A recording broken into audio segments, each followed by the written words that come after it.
নমস্কার, কেমন আছেন আপনারা? সো আমি মোটামুটি ভালো আছি। তো আজকে আপনাদের সাথে আমি কিছু আমার পার্সোনাল এক্সপেরিয়েন্সের কথা শেয়ার করতে চাইতেছি, যেটা আমার সাথে প্রায়ই হইছে। তো আপনার আশেপাশে এমন কিছু প্রতিবেশী দেখবেন যারা মহান জ্ঞানের অধিকারী, নিজের খায়া পরের জ্ঞান দিতে ভালো পায়, জ্ঞান দিয়া দিয়া বেড়ায়। তো অন্য কেউ তার জ্ঞান পছন্দ করতেছে কি না, জ্ঞান নিব কি না, এই চিন্তাধারা তারা আর করে না। তারা অনেক উচ্চ লেভেলের মানুষ। তো কোন মহিলারা কি শাড়ি পরলো, কি ব্লাউজ পরলো, কি ফোঁটা দিল, কি সিঁদুর দিল, কোনখানে সিঁদুর দিল, বড় কইরা দিল নি, এইসব নিয়ে তারা চর্চা করতে ব্যস্ত। তারা আর খায়া দেয়, আর বেশি একটা কাজ টাজ নাই। তো এমন আমার আশেপাশেও আছে, প্রতিবেশী আছে। আমারে কইব ওই ফোঁটাটা ছোটো কেলেকা বড় কইরা দিবা, সিঁদুরটা এতটুকুন কেলেকা এতটুকুন দিবা, বড় কইরা দিবা, শাড়ি পরবা, ঘুমটা দিবা অতটুকু। তা আমার কথা হইছে, তার বয়স মোটামুটি ৬০-৬৫ হলো।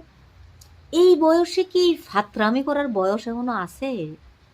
এটা আমার একটু চিন্তা লাগতাছে। কোন মহিলা কি শাড়ি পরলো, কি ব্লাউজ পরলো, কি কালারের শাড়ি পরলো, ইটি দেখা। নিজের চরিত্ররই ঠিক নাই, আবার মানুষে জ্ঞান দিতে। প্রচুর আছে এমন জ্ঞানী বাবা। তো আমার সঙ্গে একটা ঘটনা ঘটছে, আমি ওই ঘটনাটা শেয়ার করতেছি।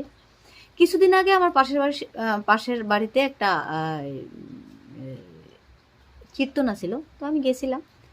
তো তখনই এমন একজন জ্ঞানী বাবা উদয় হয়েছেন। ওই সেরা আমার হাজব্যান্ডের ডাক্তার নিয়ে কইতেছেন যে তোমার বউ এটা কি কালারের শাড়ি পরছে, এটা দেখতে অন্যরকম লাগতেছে, অন্য কিছু লাগতেছে। শাড়িটা একটু লাল পরতে পারলো না বউ মানুষ, আমি মানুষ সে কি করবো? আরে ভাই, তোমার এই ঠেকা কে দিছে, কে দায়িত্ব নিছে যে আরেক বেড়ার বউ তুমি পরিচয় দিতা? তোমার চরিত্র কোন জায়গাতে আছে ৬০-৬৫ বছর বয়সে?